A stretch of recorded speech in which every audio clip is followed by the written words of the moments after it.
Hey everyone, this is Rachel, and if this is your first time listening to the #History podcast, I wanted to give you a little bit of a heads up about this episode in particular. In this week's episode, we had a bit of an extended introduction before launching into our weekly cocktail segment. If you are here just for our coverage of the Golden State Killer, you can skip ahead to about the 10-minute mark. Thank you so much for checking out the podcast. We really hope you enjoy it.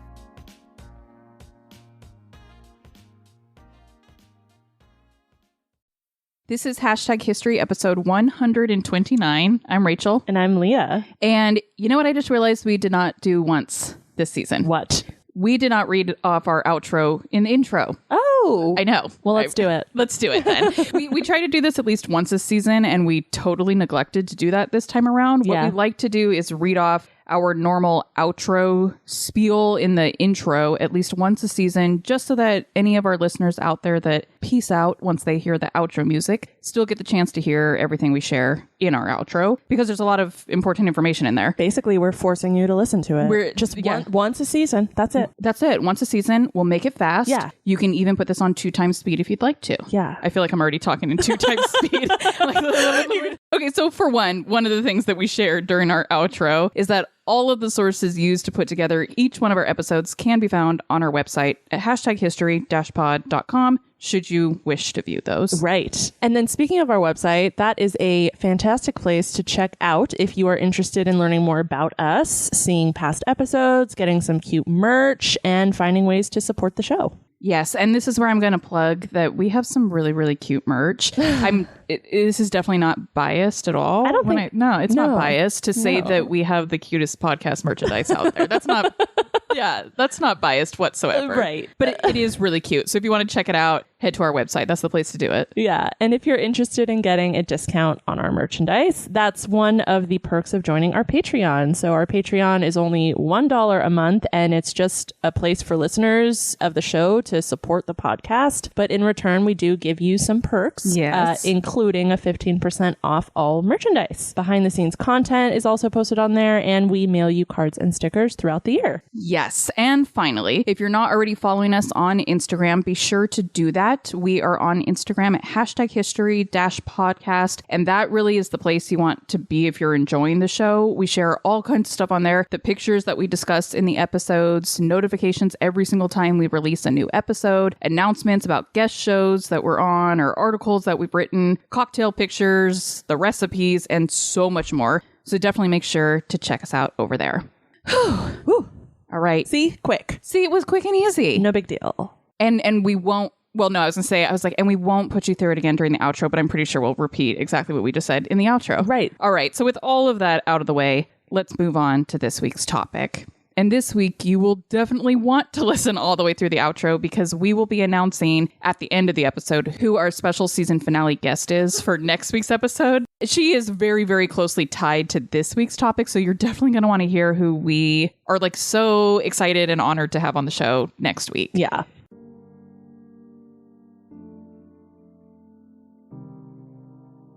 This week, we will be discussing Joseph James DeAngelo, also known as the Golden State Killer. DeAngelo tormented the state of California, particularly here in the Sacramento area, very, very close to where we live, more specifically, very, very close to where we are sitting right now. Currently recording this episode. Yes. Yeah. He tormented the area for more than 10 years, committing burglaries, rapes, and murders. Due to his widespread crimes, it took investigators more than 4 decades to piece together the fact that the man that had become known as the Visalia Ransacker, the East Area Rapist, and the original Night Stalker were all the same person. In 2018, DeAngelo was finally caught after a family member of his had uploaded their DNA to a genetic genealogy site. He was charged and sentenced to life imprisonment in 2020. I really look forward to discussing this week's topic for a million reasons. One, because this case hits really close to home. Literally. Not even, I mean say both. That, it's both, but we say that phrase figuratively all the time. Like, this one really hits close to home for these reasons. Yeah. Literally, we could walk there. That's what I was just going to say. We could walk to like the site of some of these crimes, which is horribly terrifying. these crimes were committed literal minutes from where we're sitting. So that is one of the reasons why, I'm really looking forward to our discussion about it. You've specifically grown up in this area. Yeah. And so you know it way better than I do. And you had family that lived here like during the which height I'll of these actually, crimes. we'll get into a little bit. Yeah. So I'm really looking forward to that discussion. And then the other reason why I'm really excited for this week's topic is because we're doing this one together. Yes! I love these, much like our two-parter series on Princess Diana from last season, which, side note, we probably should have made this one a two-parter. I know. I was like, oh, this is a long one. Yeah. As the Google Doc got longer and longer, I was like, oh my God. It's okay. But similar to our two-parter on Princess Diana from last season, Leah and I split up the research on this topic, so you'll get to hear from both of us as we switch back and forth throughout the episode. Yeah. These are some of my favorite ones. I love these ones. These are the best ones. I do also really like just listening to you talk too. Well, I would say exactly the same for when you take over episodes too. I just sit back and listen. Yeah. But first, I'm just going to hand it off to you for our cocktail segment. Cocktail/mocktail. Yes. I'm Rachel. And I'm Leah.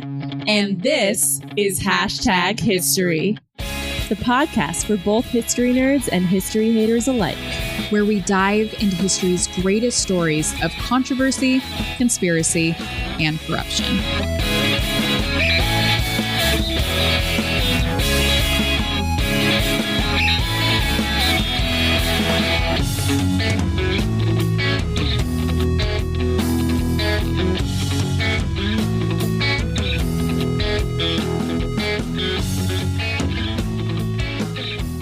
All right, so this is cocktail number 2, I believe.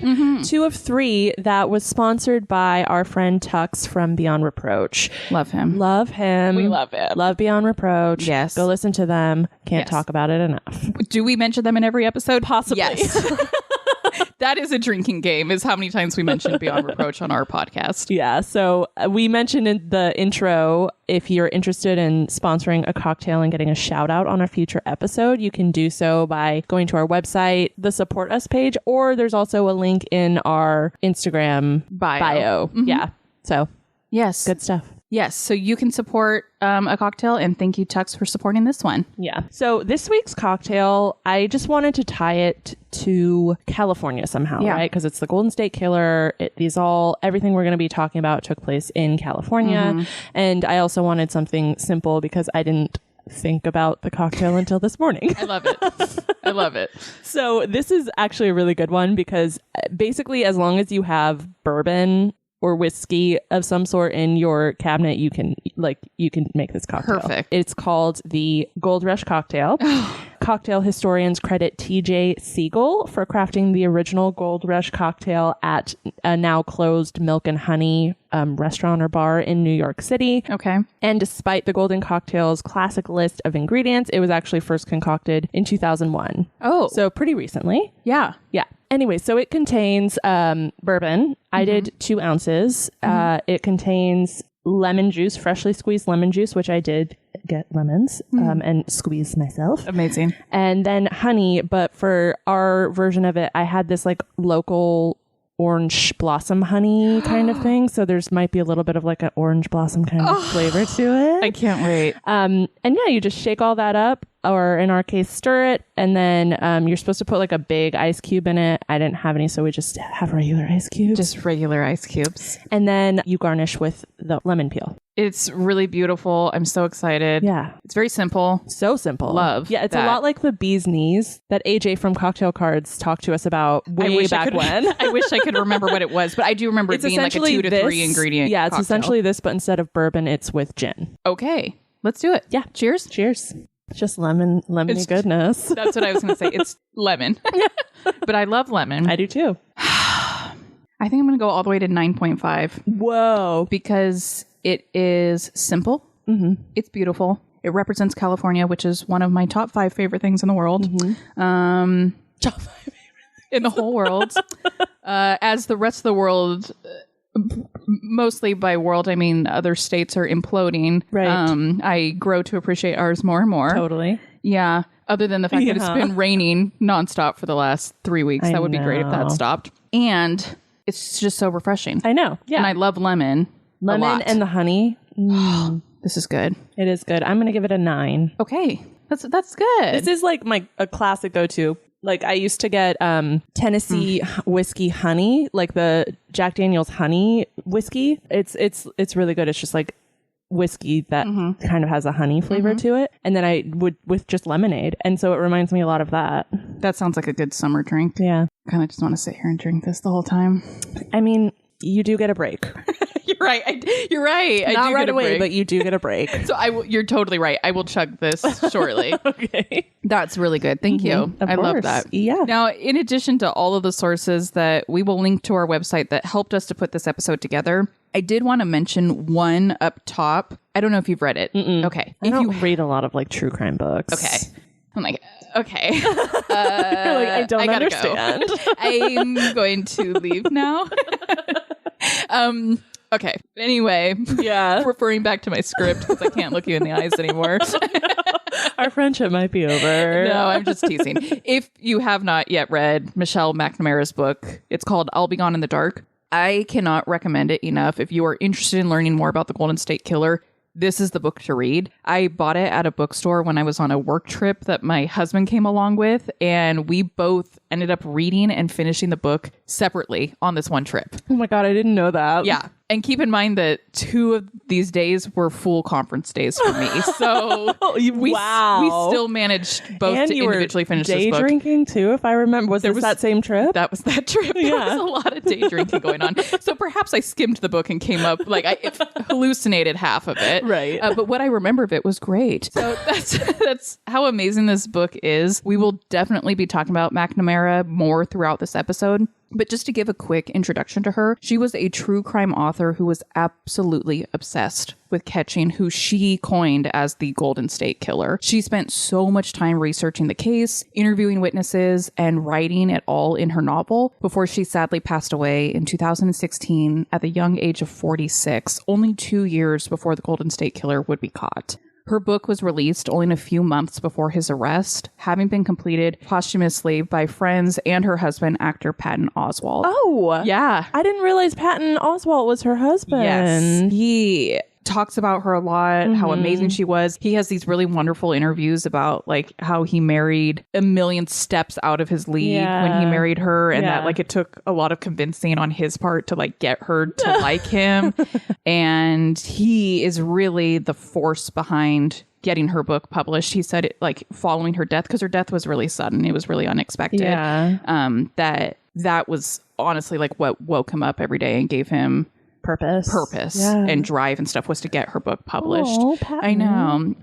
You should, if you've never like listened to any interviews of him talking about her. I think I have seen a few. They're very sweet. I didn't make the connection that she's the one that wrote this book. Yes. Yeah. So he got that book published. And again, we're going to be talking more about her and about her book later on. But I wanted to give an introduction up top about her, and also to say that if you don't read many true crime books, but you like to watch series, TV shows, and listen to podcasts. There is a series on HBO that was adapted from her I'll Be Gone in the Dark book. I started it years ago. I love obviously watching like true crime documentaries, and I actually didn't finish it because it was just horribly sad. Oh. Because it's just the whole time they're talking about like, she did this and then never got to see it come to fruition. That's really sad. And then she did this, but she would never find out what happened. And I just was like, I can't watch this. It was too sad. Yeah. But if you're interested in watching that, again, to learn more about the Golden State Killer and to learn more about her and her amazing contributions to the case, I believe it is still available on HBO.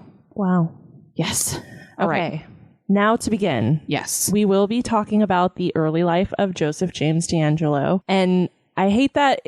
We both hate that in the true crime industry. There's a lot of focus and emphasis placed on the killer and not the victims. Yep. So we certainly want to acknowledge up top that all of these victims were loved and valued, and, members of the community and their loved ones really suffered a great loss as a result of these tragedies. Yeah. But having said that, we will be starting off this episode with a look at DeAngelo's life growing up. Yeah. DeAngelo was born on November 8th, 1945 in Bath, New York, not Bath, England.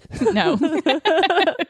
And his father was in the military, so they were kind of all over the place between Germany and the United States. They ended up moving to the Sacramento area, which was very common at the time. My mom's side of the family was in the Air Force, lived in Germany for a bit, and then ended up here at the same time. Do you know why Sacramento was such a common spot? So Mather was an actual working That's right. Air Force base. That's right. At the time. They ended up moving to Sacramento area when DeAngelo was still a kid, and he would attend Mills Junior High School here in Rancho Cordova, which my dad's whole side of the family went to. One of our best friends, Lisa, went to. So yeah, why are we talking about where he went to middle school and high school? I'm sure you're wondering. Yeah, because typically we don't care. Yeah. We don't care that you went to Abraham Lincoln Middle School. But we wanted to mention it because all of these locations are just a stone's throw away from where we are currently recording. And it's very eerie and also very close to where these crimes eventually will happen. Yeah. So it makes sense to kind of mention that he grew up here. It wasn't like his crimes just randomly happened here. He grew up in this neighborhood. Yes. From what I understand, no one in the family was particularly close with the dad. When he was transferred to another state due to his military occupation, his wife and kids were like, nah, we'll just stay. Yeah. And so they stayed back here in California. DeAngelo did not graduate from high school and would instead obtain a GED in 1964. And the same year, he would follow in his dad's footsteps by also joining the military. He joined the U.S. Navy and would serve during the Vietnam War. And part of why we mentioned that too, and we'll touch shortly on his law enforcement career as well, is that when he was eventually caught, it was jarring to so many people that he was like one of their own, or, you know, to law enforcement, that they were arresting a former member of the military and of law enforcement. And that's really, really disturbing. And a lot of that training is why he was, for lack of a better word, successful throughout his horrendous crimes. Yeah. In 1968, he began attending Sierra College and graduated with an associate's degree in police science. And again, like, is it even worth mentioning that this junior college is close to us? Yeah, like, does that come as a shock to anyone? And then in 1971, he began at Sacramento State, which perhaps you can speak more to this, but I did look up some recent stats that say that nearly 60% of Sacramento State students are Sacramento residents. Yeah. And I can confidently say that of my college-educated friends, probably, and this may even be like a low number, probably about 70% or more of them attended Sacramento State. Like, if you are from this area, chances are, and you went on to go to college, chances are you went to Sac State, unless you moved away. Yeah, I think I've even heard somewhere, and this is just off the top of my head from my memory, that it's like 80% of college-educated people in the area went to Sac State. That tracks with when I think through my list of friends that went to college, majority of them went to Sac State. Yeah. It is our big university here, and it really is a central location for events and life in the Sacramento area. So yet again, creepy, his association with all of these places that are so local and familiar to us. He graduated from Sac State with a bachelor's degree in criminal justice. He would later attend a college in Visalia and do an internship in Roseville to help further the law enforcement career that he began in 1973. And Roseville is like it's like a suburb essentially of Sacramento. Yeah, and I was going to say another stone's throw away. It's a farther stone. Yeah, you have to throw really hard. You have to throw really hard, but not that hard. Yeah, my parents now live just outside of Roseville. So, oh my God, it's crazy. He began as a police officer with the Exeter Police Department, which is not near us. Exeter is near Visalia, which is probably best described as somewhere between Fresno and Bakersfield. He would work here for roughly 3 years before he began working with the Auburn Police Department, which is near us. Another stone's throw, until he was fired from there in 1979 for shoplifting. To wrap up our coverage of his personal life before we begin on the crimes, we'll briefly cover his romantic relationships, mostly because one of them is creepily relevant to his later crimes. Around roughly 1970, DeAngelo was engaged to a fellow Sierra College student named Bonnie Colwell. Colwell would end up breaking off the engagement, though, when he became a total creep. Over the course of their relationship, she had noticed a number of things about him that she didn't like. For one, he was insatiable during sex. She said he would climax, then stop, just to return, start over again, and then ejaculate. And he would do this over and over and over for hours at a time. No, thank you. No, thank you.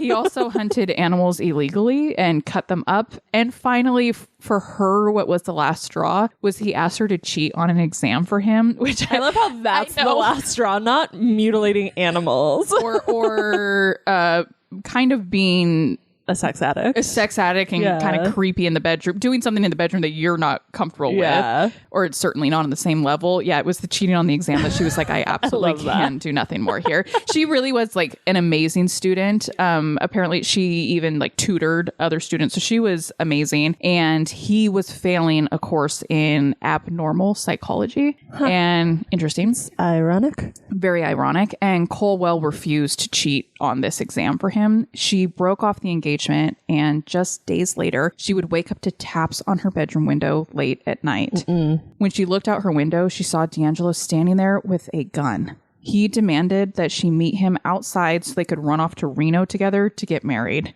And someone's not like reading the signs here. Like, I have broken up with you. I am certainly not going to run off and marry you. Especially when you're threatening me with a gun. Outside my bedroom window.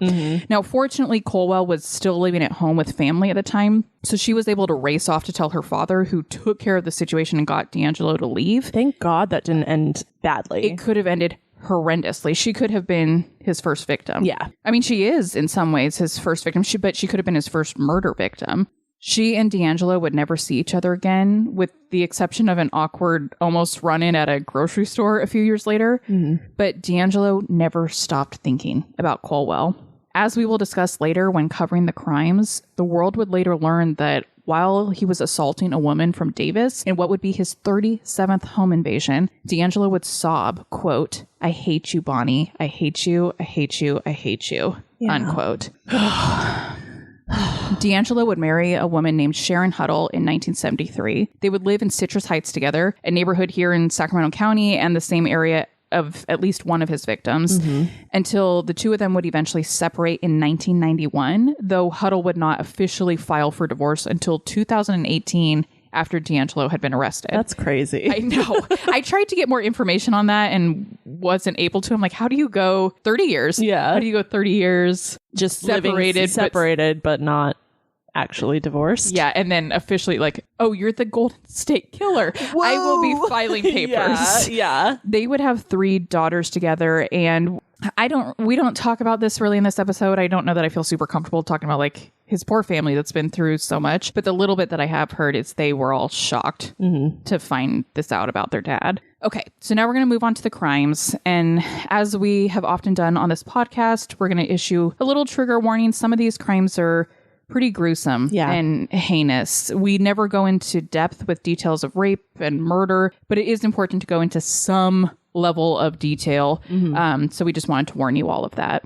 Now, his crimes are broken up into 3 main categories: the Visalia Ransacker, the East Area Rapist, and the original Night Stalker. And that's how we're going to approach our coverage of the crimes, by breaking them into these 3 sections. It's important to note the reason why his crimes are broken up into these 3 categories, and that is because initially authorities did not assume that all of these crimes were being committed by the same person, and they therefore grouped them together kind of based on location. He did move around, and this is something I'm sure we'll discuss later. I know I talk about later. Even now, it's hard to get law enforcement agencies to communicate with one another. Yeah. Certainly back in like the 70s and 80s, they were not cross-referencing crimes with one another. Right. Yeah. And I also, it's like generally serial killers stay within the same area. So it's not unheard of or unfathomable to think they wouldn't connect. They wouldn't connect it. Sure. And we'll also learn that the crimes in each area differed a lot as well. So I could also see it's like this isn't his same MO. Like I could see why they didn't make that connection. I'm looking forward to us talking about that, even though that is the really awfully gruesome part. Yeah. Is some of his trends or traits. but they do differ from case to case. Totally. So I'm going to start with the Visalia Ransacker crimes before then passing things off to Leah to tell us about the East Area Rapist crimes. Beginning in 1973 or 1974, a series of burglaries, attempted murders, and one murder would occur throughout Visalia over the course of the next few years. The first incident occurred on March 19th, 1974, when a family noticed $50 worth of coins had been stolen from a piggy bank within their house. This is so creepy. Yeah. Yeah. I can't imagine just looking at, like, we have a little coin collection thing where we just throw our extra coins and then, like, just suddenly seeing it empty. Yes. And neither of us did it. Yes. That's terrifying. Terrifying. And everything else is the same. And I mean, that's the other thing too. So, I mean, there's so many tangents, but the Visalia area would continue to experience numerous petty theft incidents like this, with people waking up to find that small amounts of money, women's underwear, small jewelry, and weapons were stolen. It's just so creepy. And it's unfathomable for me as someone that isn't studied in criminal justice or criminal psychology to understand the psychology of how someone gets off on going into someone's home and stealing underwear, stealing coins from a kid's piggy bank just to freak that family out, just to put them on edge. It's terrifying. Yeah.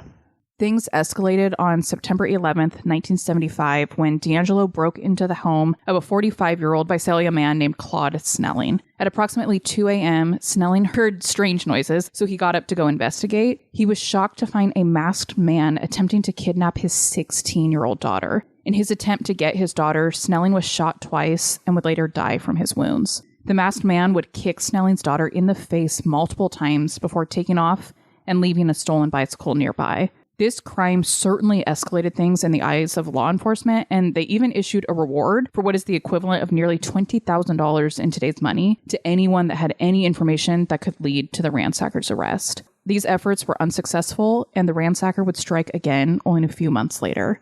On December 12th of that same year, a detective named William McGowan was staked out near a location that was reported to be frequented by the masked ransacker. He was purposefully staked out there to see if he could see him. And sure enough, at about 8:30 that evening, McGowan spotted a masked man sneaking into someone's backyard. McGowan fired off a warning shot, to which the ransacker appeared to initially respond like he looked like he was going to surrender. But then shortly thereafter, he jumped over a fence and then pulled out his own gun, shooting at McGowan, and actually hit his flashlight. The ransacker was able to escape.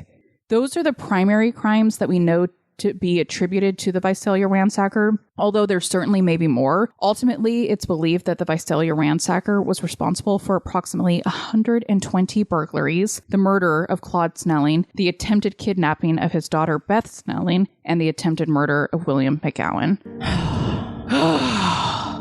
Horrible, creepy, terrifying. Yeah, and that's just the beginning. It's just the beginning.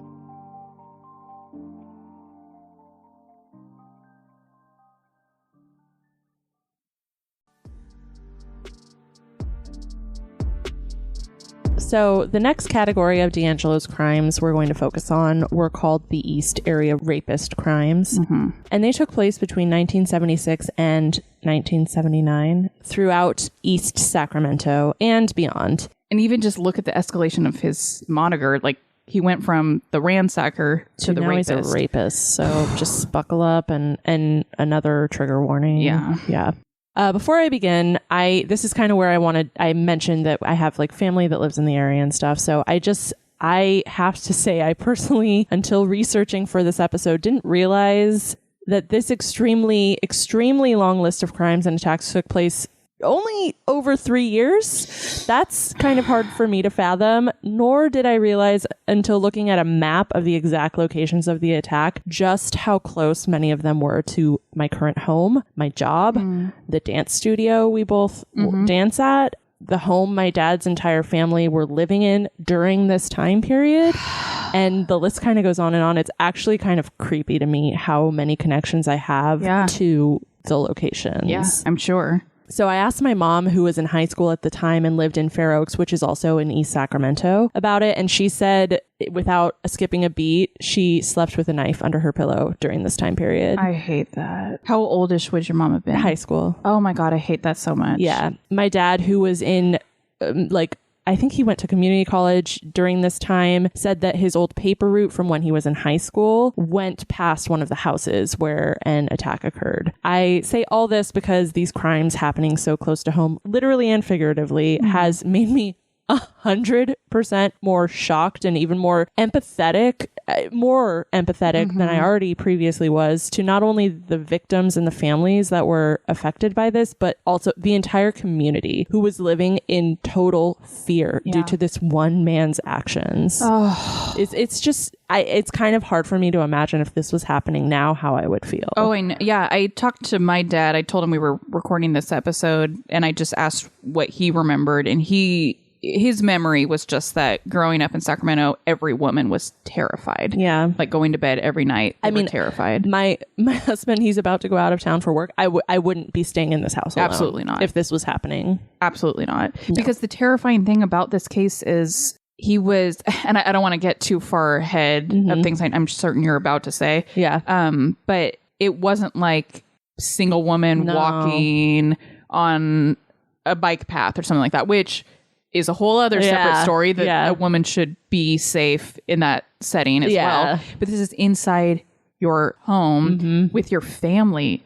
Yeah. Like with other people. Yeah. And he would still break in and violate you. Yeah.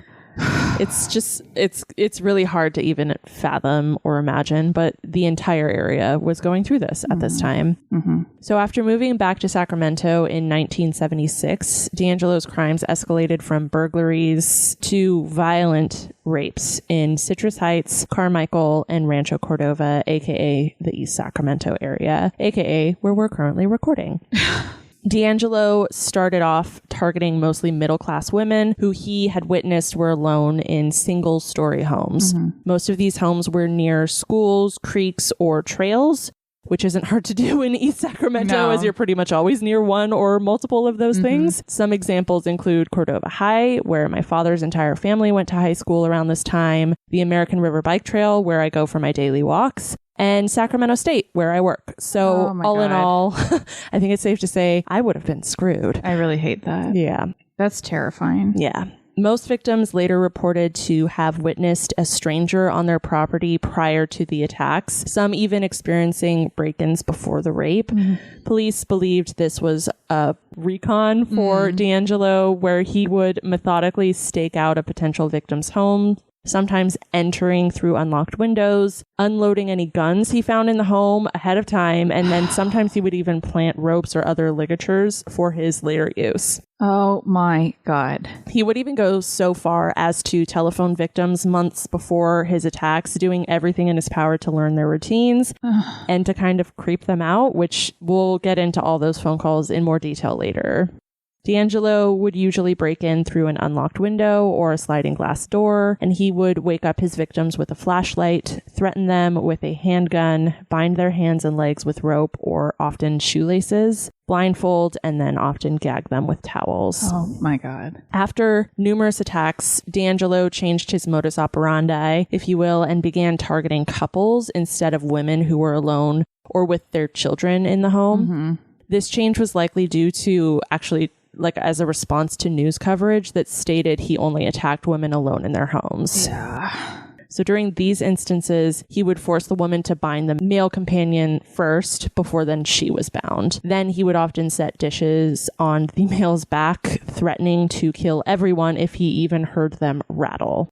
He would typically move the woman to the living room and then he would repeatedly rape her. And can you imagine as the partner in that scenario? You're defenseless. You're defenseless.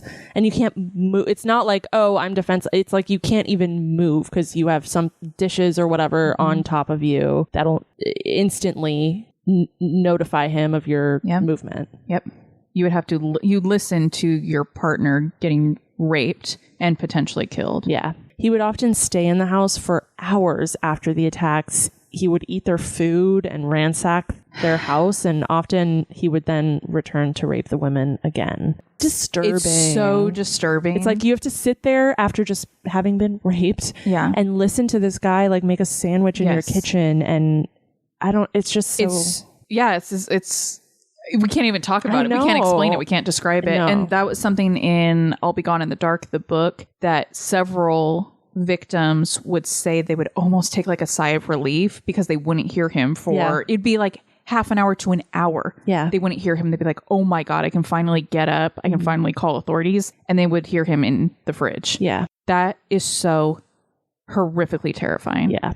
DeAngelo often left with personal objects from the homes, and occasionally he would also leave with cash, like petty cash, like you said, for his previous crimes. And sometimes with the firearms that were in the house, he would actually steal the firearms. He would creep away quietly, leaving the victims unsure if he had left or not. It's just to what you said. Yeah. And it was believed to have left on foot or bicycled for most of the attacks and incidents, making use of the nearby parks and yards and schoolyards to stay off of the streets. Between June 18th, 1976 and July 5th, 1979, DeAngelo committed 50 rapes in this manner, mostly in the East Sacramento area, but extending as far as San Jose, San Ramon, and Walnut Creek and other East Bay areas.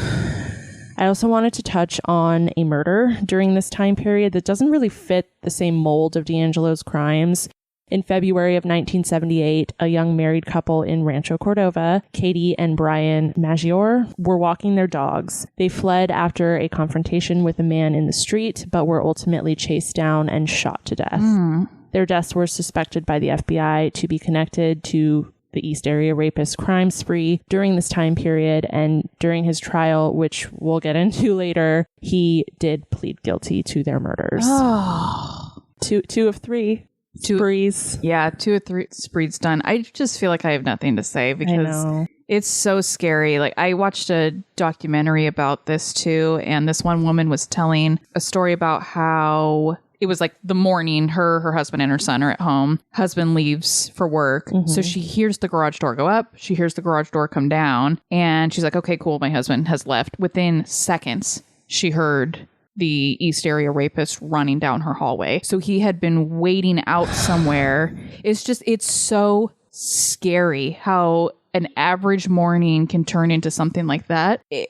No matter how much you defend yourself and defend your home, he still found ways to watch your every move. He was methodical about it. Like people believe now that he would literally stake out houses. There's tons of stories of people and women in the area that saw someone stalking their house and they didn't ever end up getting raped. And maybe it's because he couldn't find that right perfect time.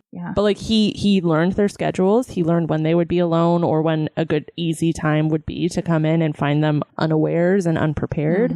Like he was methodical. It's so scary. I think the biggest thing about his crimes that in doing all this research really like struck me and kind of it makes it more eerie and just disturbing to me is it wasn't a quote unquote crime of passion or anger or rage or anything. He's methodical. It's like he's thinking these things through. It's not like oh, whoops, I accidentally killed someone. You know what I mean? He spent all of his free time doing this. And then to tack on to that, he had a wife and family for a lot of this. I can't even, like... How? I don't understand how you could go home and then just live a normal life with someone after this. It's so sickening. Yeah.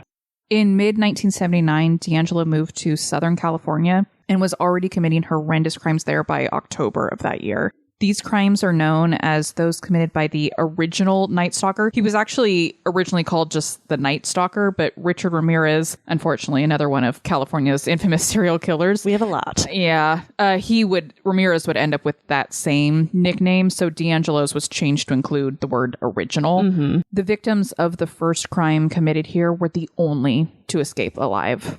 On October 1st, 1979, DeAngelo broke into the home of a couple living in Santa Barbara County. He tied them up and threatened to kill them. The woman screamed loudly enough to alert a neighbor of hers who happened to be an FBI agent. DeAngelo escaped from the house, the FBI agent pursuing after him for a period of time. Authorities would later discover a bike and a knife left behind by the original Night Stalker. And to go again to what you were saying about him being so methodical, so many of these bikes were stolen. So he has to have known where he could pick up the bike, where he could drop it off at. Yep. 2 months later, on December 30th, another Santa Barbara County couple, Robert Offerman and Deborah Alexandra Manning, were found dead in their condo. Again, a stolen bike was found abandoned near the scene of the crime. On March 13th, 1980, a Ventura couple was found murdered in their home.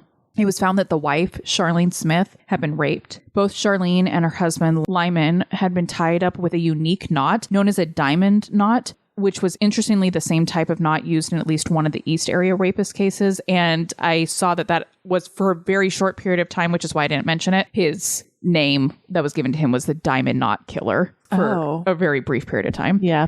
On August 19th, another couple was found dead in Dana Point. Again, the female partner, a woman named Patrice Harrington, was found to have been raped. And again, both Patrice and her husband Keith had been tied up.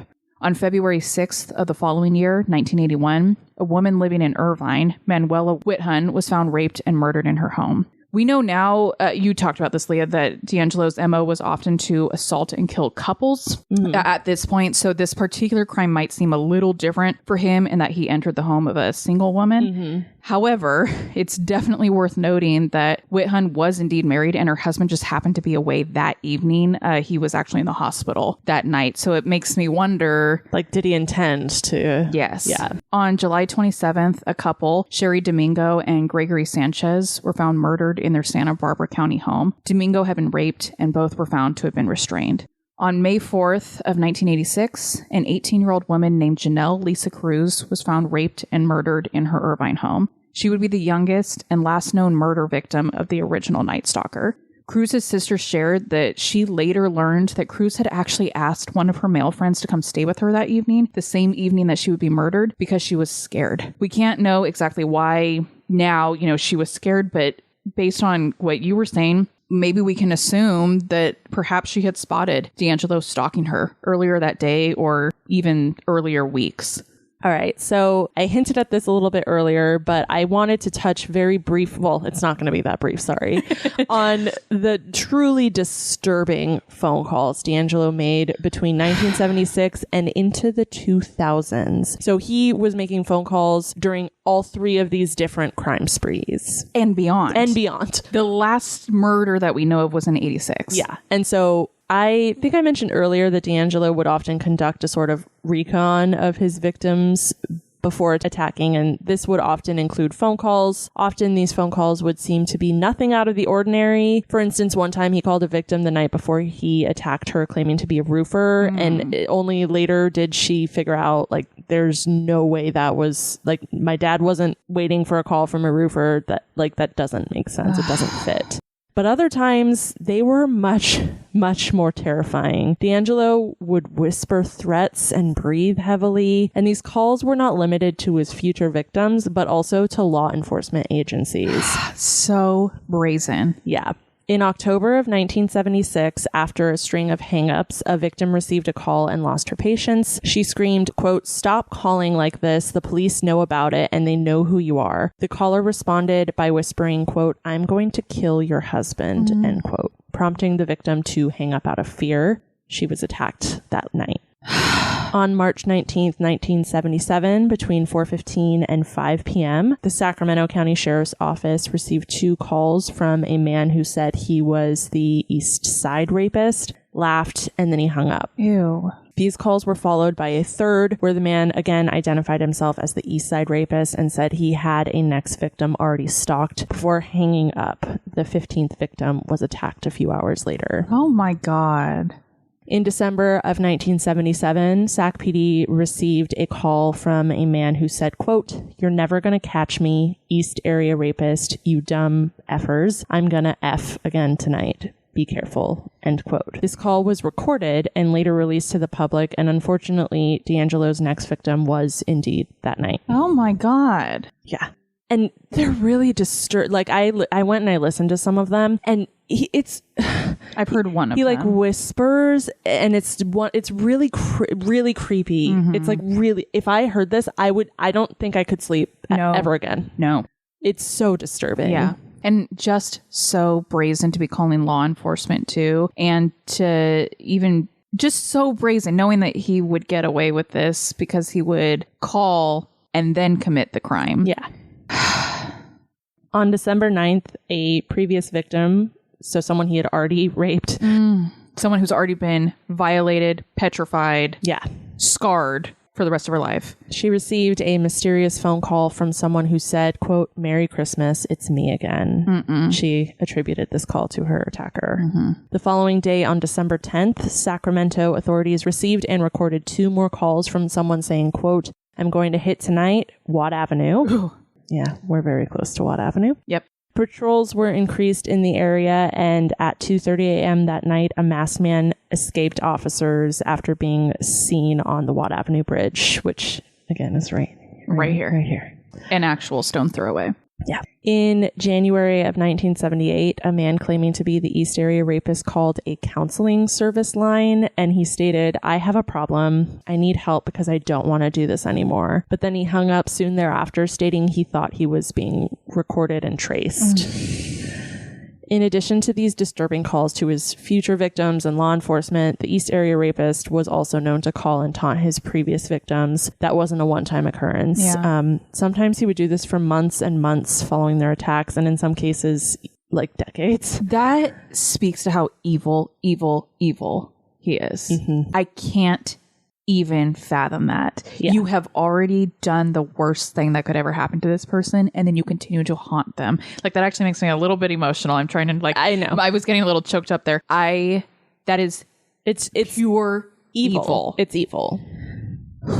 In early January of 1978, the first known East Area Rapist victim, who had also been receiving an onslaught of calls following her attack, received first an apparent wrong number call, which police suspected to be the East Area Rapist. And then this call was followed by a second call who the victim recognized to be her attacker. The caller breathed heavily for about 20 seconds, then kept whispering, quote, "gonna kill you," and, quote, "bitch," before hanging up. This was by far the most disturbing of the calls for me to listen to personally. This is the only one I've heard. It's really disturbing. In 1982, a previous Contra Costa County victim received a call at her place of work, a Denny's. Oh my God. From a man threatening to, quote, rape her again.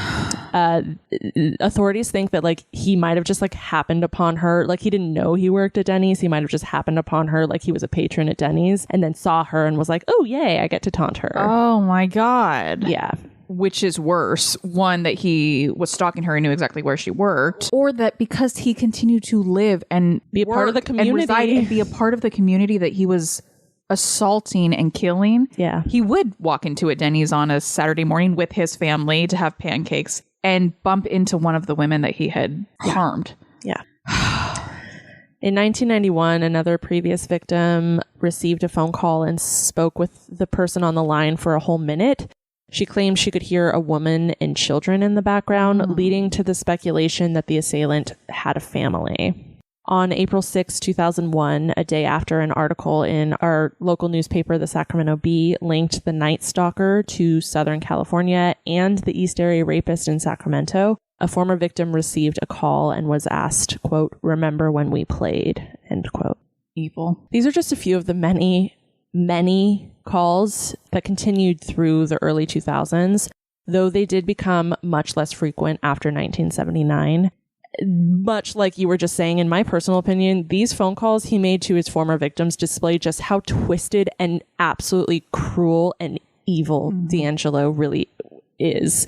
He tormented his victims and their families, in some cases for decades following his initial assaults. This is what makes it clear he had no remorse for what he did. No remorse. And how does anyone ever... The fact that any of these, not just the women, the male partners that listen to their partners being raped and being worried about sometimes children being in the home and if their children were going to be harmed, how do any of these people ever move on? Especially if you are one of these people that he is continuing to torment for decades to come. The resilience of these people is pretty unfathomable and pretty admirable. Yeah. That you could ever move on in any sense of the word. Yeah. Not that they moved on. I don't think that was the appropriate way to say it. No. Yeah. But I get what you're saying. The resilience of them. Yeah. And living with the torment that continued. Mm-hmm.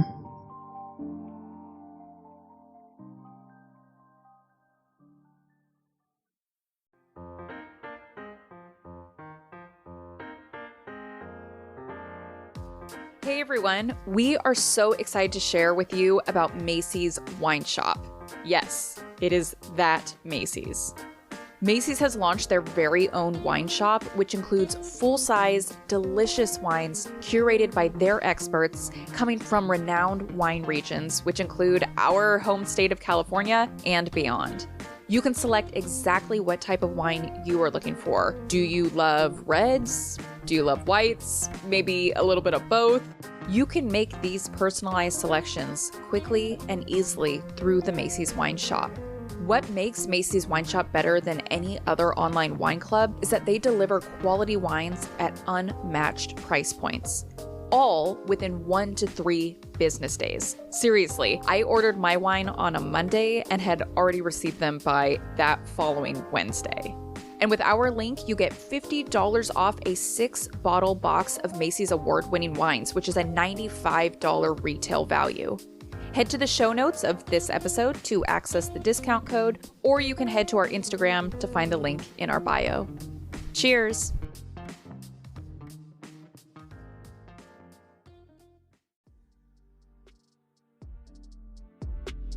Now we are on to the investigation, and we truly cannot touch on this topic without again mentioning Michelle McNamara. I mentioned her early on in the episode. She was the author of I'll Be Gone in the Dark, and she truly dedicated her life to solving this case. She was obsessed with this case. To say that you or I are interested in true crime is nothing. It's nothing compared to McNamara. Which we learned at CrimeCon. That's what I was just going to say. I was just going to share an experience that we had at CrimeCon. I think you probably already know which one I'm talking about, where we went to the bathroom and we could like hear women in the bathroom like arguing with each other over the bathroom stalls about like alibis and stuff, right? And like, it wasn't just like a conversation. We had a conversation about like, true crime. I wonder what really happened to John Benet Ramsey. A heated argument. Yes. Yeah. Down like to friendships are over now. They have ended at CrimeCon 2022. Like heated. Yeah. Down to the finest detail. We are not like that. We are not into true crime like that. That is, in fact, when we looked at each other and we were like, CrimeCon's fun, but are we in the right place? It was either that moment or when I thought a bra was going to get thrown on stage for Keith Morrison. My God. I literally was like, they're fangirling over Keith right now. And it was like the questions that people had for Keith, which... It was a whole panel of Dateline anchors. It was just for Keith. It was Let's for be clear. Keith. Yeah, correct. Let's be clear. And people just wanted to hear him talk. They asked him, like, what cereal do you eat for breakfast? And like, then he said it, and then people squealed. Okay, I did stand up. Well, yeah. I did join the crowd. I was a follower. I think CrimeCon was definitely our awakening. Yeah. Certainly. But what I would say, although that is us, McNamara would have 100% been one of those people arguing over the bathroom stalls. Which I'm not making fun of them at all. Good on them. It made me realize like, oh, am I a true crime fan? Same. And I feel like I watched like every documentary ever. And I was like, I have no idea about half the stuff we're talking about. But McNamara would have. She knew every detail about every case, particularly those related to ear-ons. That's the name that was given to DeAngelo around this time as an acronym for East Area Rapist / original Night Stalker. She had started a blog titled True Crime Diary, where she talked about a number of cold cases, but she found herself continually drawn back to the ear-ons case. She would log into message boards with other what she called citizen sleuths. She spoke directly with witnesses. She met with law enforcement who shared information with her that was otherwise unknown to the public. She wrote about the case in the Los Angeles Magazine and eventually made the decision to put all of her hard work together in a book. We have McNamara to thank for so much in this case, one of the biggest being coining the name Golden State Killer. She knew that Earons was not a catchy name at all. It's not catchy enough for it to stick or for people to care about. And so she helped coin the name Golden State Killer and really got it pushed into not only the social narrative, but in law enforcement as well. As I mentioned early in the episode, McNamara would sadly pass before the Golden State Killer was caught. She passed on April 21st, 2016 at the age of 46. Her death was eventually ruled an accidental overdose. Following her death, her husband, actor Patton Oswalt, along with friends, had her book completed and published in February of 2018. It would reach number 2 on the New York Times bestseller list for nonfiction and would remain on the list for 15 weeks. According to some of her close friends that were assisting her in her research, they feel confident that in the months leading up to her death, she was getting really close to finding the true identity of the Golden State Killer. Oh. So why did it take so long to capture Joseph James DeAngelo? The primary reason, which we've already discussed numerous times, is because law enforcement agencies did not communicate with one another to determine that all of these crimes, which had spanned 11 California counties, had been committed by a singular person. And to go to what you said, not only, I would say a failure on their part for not communicating with one another, but also... It changed over time. It morphed. Yeah, I was going to say, and also... I don't want to use the word innocent failure, but like understandable failure in some senses that they were in 3 separate, distinct areas. Yeah, and when we say changed. 11 counties in California, I don't know that people understand how big California is. You can drive from the top of the state to the bottom of the state, and it'll take you about 12 plus hours. And that's going 100 miles an hour on the freeway, as we all do. Yes.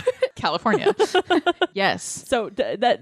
I mean, I hope that kind of puts into perspective, like his crimes were widespread over the years. They were not like, you know, a couple hours apart. No, we're talking like some of them were 10 hours away from the other ones. Yes. Which is really a really long distance here in California. I was telling Leah recently about this funny video I saw of this lady that she lives in San Francisco, and like one of her out-of-state friends was like, "Hey girl, I'm so excited. I'm coming to California. I'm going to be in LA. Let's get together." It's like, no. Yeah, no.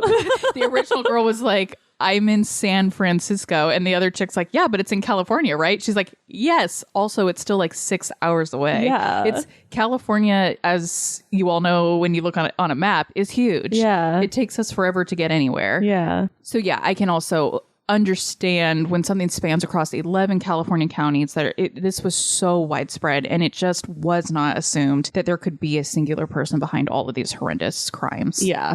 There are other theories that the early crimes, particularly the rapes, simply were not taken seriously by law enforcement and were therefore not prioritized and investigated properly. One of DeAngelo's earliest victims said, quote, "In 1976, women were treated more like suspects than victims when it came to rape. My sense of importance in this world diminished with this treatment," unquote. Oh my gosh. It wouldn't be until more recent years, thanks to advances in DNA testing, that the crimes committed by the Visalia Ransacker, the East Area Rapist, and the original Night Stalker were finally determined to have been committed by one man and one man alone. In 2001, DNA finally linked the murders to the rapes 4 decades later, and law enforcement finally found the connection between several of these cases. All I have to say is thank God for the foresight of the investigators of all of these things to collect things that had the DNA on it, even though they didn't at the time have the means to test it or whatever, just knowing that might come down the line. I think that about that every time I watch Forensic Files, which is every night to go to sleep. Right, obviously. Obviously, it's not everyone's... How else do you fall asleep? How else would one fall asleep except to the do-do-do-do?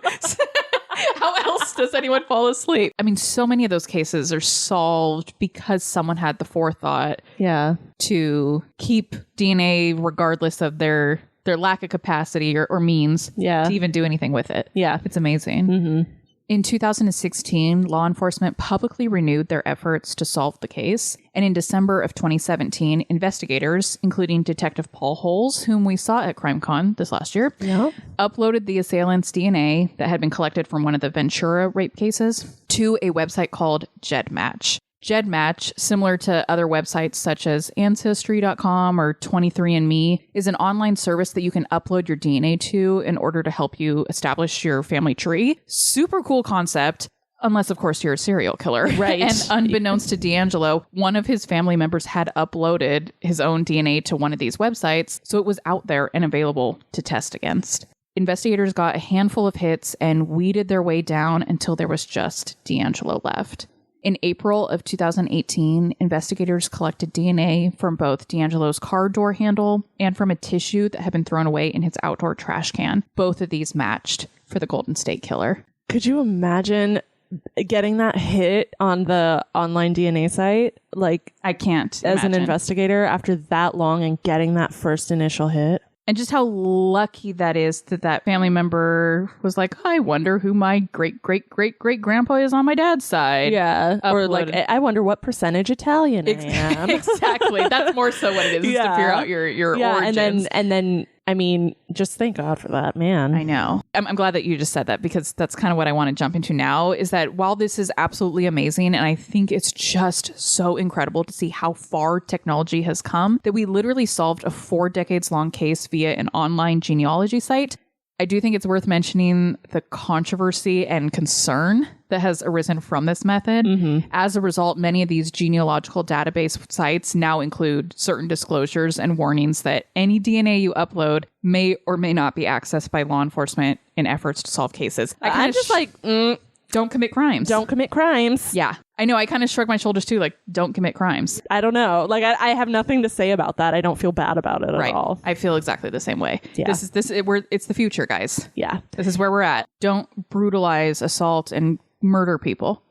And then you'll have nothing to worry about except what percentage of Italian you are. On April 24th, 2018, Joseph James DeAngelo was arrested by the Sacramento County Sheriff's Office, making him the first public arrest to have ever been made as a result of genetic genealogy. So cool. It's really cool. I actually remember exactly where I was when... Oh, you do? Yeah. Oh, where were you? It's really exciting. I was at work. But I just remember sitting at my desk and watching the live news conference of Anne Marie Schubert, our DA, announcing it and just being like, oh my God. Yeah. Because prior to his arrest, I don't think, and this includes myself, a lot of people knew about the Golden State Killer. It's kind of weird how he evaded kind of attention disappeared from the zeitgeist, if you will. Like it stopped happening, so people stopped caring about it. And so, especially because the murders stopped happening in the 80s. It had been 20 plus years. They're almost 40 years since the last one happened. Right. And so people weren't paying attention. And so I was like, Golden State Killer. And then once I read a little more, I was like, oh my gosh, I know what this one is. Anyway, that was a very cool day for me watching it. And I know from what I've heard from victims and their families, they were absolutely thrilled that he had finally been caught. Yeah.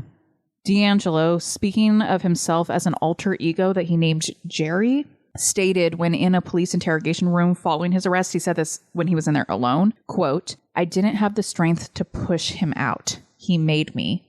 He went with me. It was like in my head. I mean, he's a part of me. I didn't want to do those things. I pushed Jerry out and had a happy life.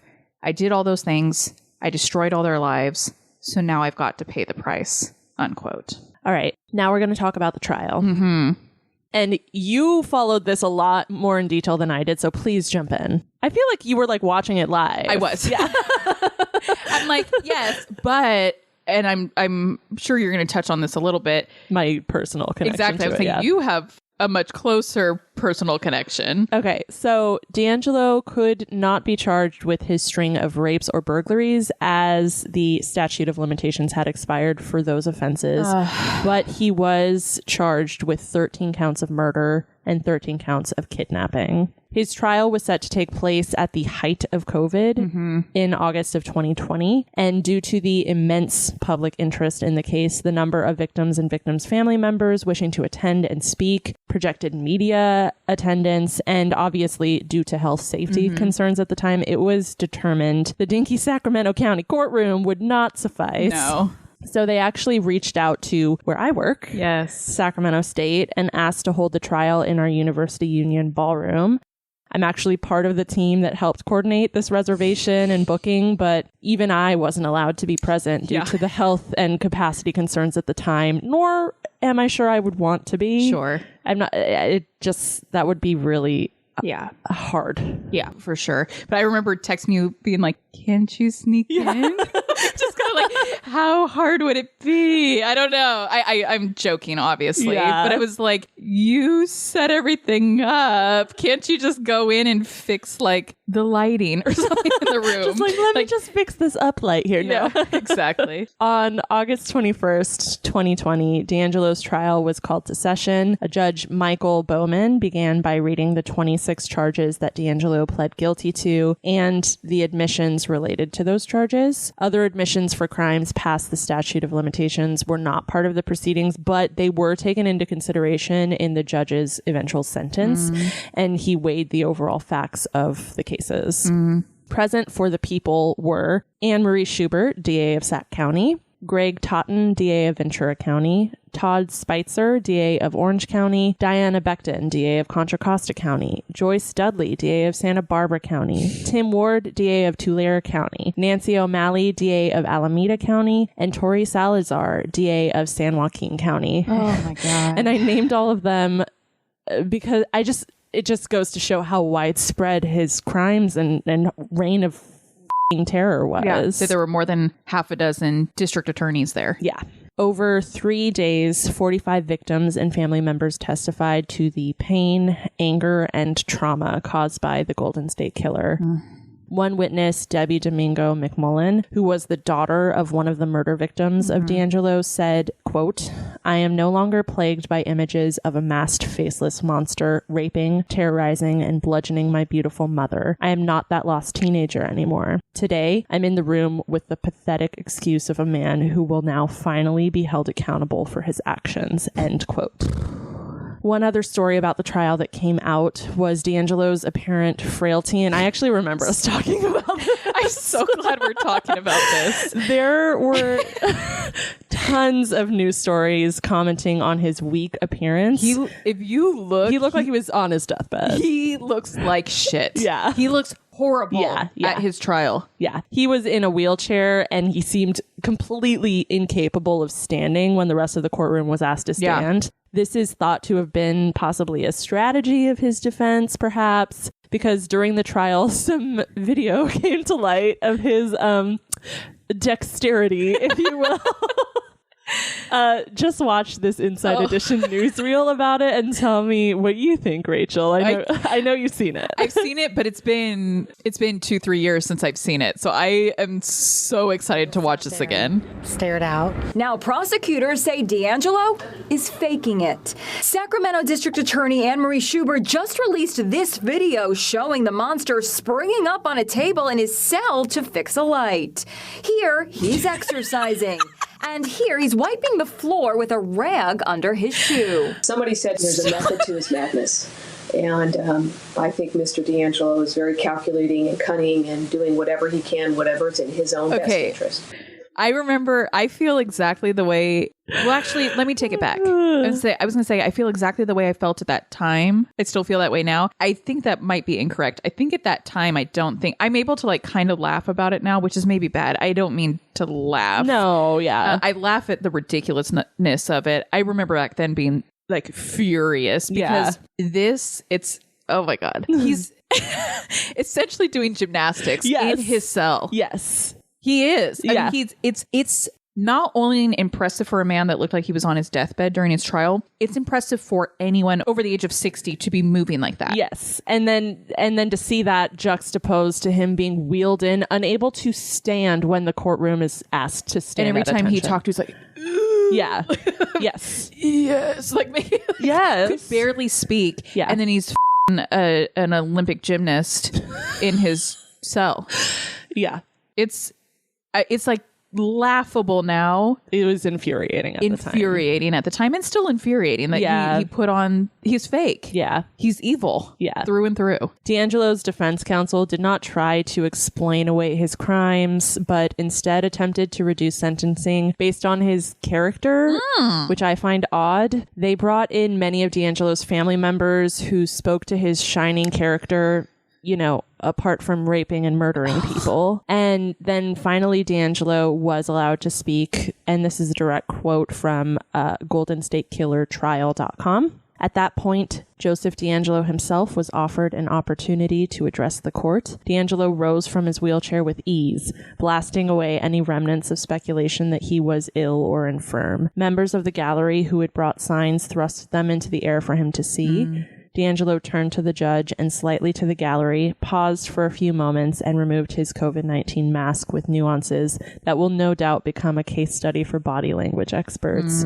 After another pause, he spoke in a voice that was much clearer and stronger than the put-on voice he used in court for the past 2.5 years. He said, "I've listened to all of your statements, each one of them, and I'm truly sorry to everyone I've hurt. Thank you, Your Honor." End quote. I've watched him make that statement, and I mean, it's just not enough. It's not enough. That's exactly what I was going to say. I mean, nothing could ever be enough. Nothing he said would be enough or make up for anything, but that was not enough. That was not enough. I've listened to you. Sorry I hurt you. Yeah. Anyway, I'm going to go do a couple pull-ups, so don't mind me. Judge Bowman said he was moved by the courage and grace and strength of the victims. And this is a quote from him directed at DeAngelo. Quote, "Qualities you clearly lack." Ooh. End quote. So that just goes to show you the opinions and overall sentiment of the courtroom and really the community at large. DeAngelo was sentenced to 11 consecutive life terms without the possibility of parole for 13 murders, an additional consecutive life term for 13 kidnappings, plus another 8 years for his weapons charges. Anything else about the trial you want to add? No, other than that I was trying desperately to get you to sneak your way in and you refused to do it because you wanted to keep your job. And no, just that I've listened to some of the victim statements, and again, it's the resilience of these people, because especially the woman that you mentioned, it was her mom that this had happened and she to. was in the house. She wasn't. Okay. She actually, her story is really awful. She and her mom, I mean, she's I think she was like 16 at the time, and she had kind of run away from home. She hadn't been living at home for like 2 or 3 weeks. And the last thing she had said to her mom was like, "Get out of my life," kind of. And so she was tormented by her last exchange with her mom. But I can't imagine that happening to your parent when you were a child, how you live life. Yeah. Not in constant fear. I mean, they do live, I assume, in constant fear. Yeah. I just don't know how the word that I used earlier and shouldn't have used was move on, because it's not move on. It's just how you continue to live life. Yeah. It's horrible. DeAngelo is now serving time at California State Prison, Corcoran. Any closing thoughts? Just, I guess my overall sentiments about this whole episode are thank God for DNA, and just hopefully new technologies continue to come out that can help solve crimes that have happened in the past and future crimes that inevitably will occur. And also, I don't understand how a human can be this gross. Yeah.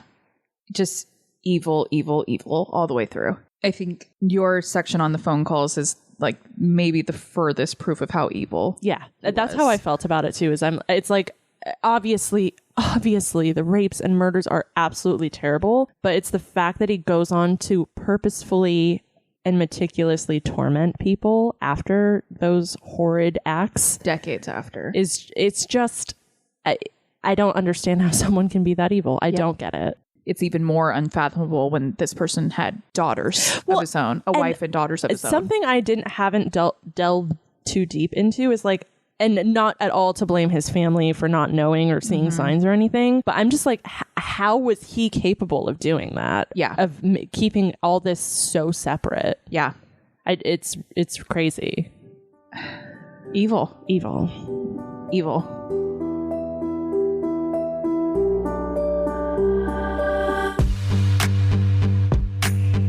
Before we thank you all for listening to this episode and share with you our normal outro information, we wanted to make sure that you heard who our super exciting season finale guest is next week.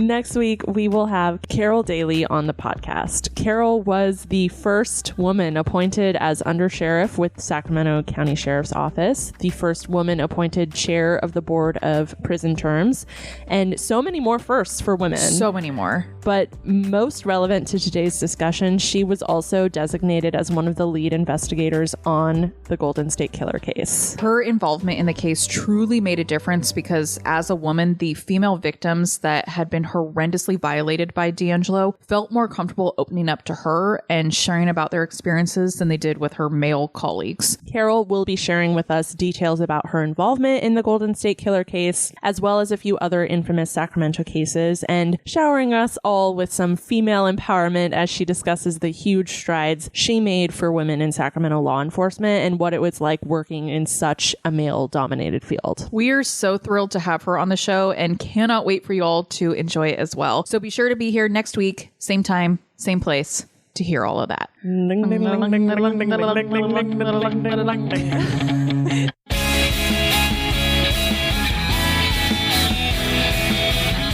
Thank you all so much for listening to this episode of #History. All sources used to put together the episode can be found on our website at #history-pod.com. Subscribe to us on whatever podcast platform you use, share about us with your family and friends, and then give us a rate and review. And be sure to check us out on Instagram. We are at #history_podcast. And come join us over on Patreon, where for as little as $1 a month, you can help support our books and booze supply. You also get access to some behind-the-scenes content, an automatic 15% off all merchandise, and we mail you cards and stickers. Thanks. Bye. Bye.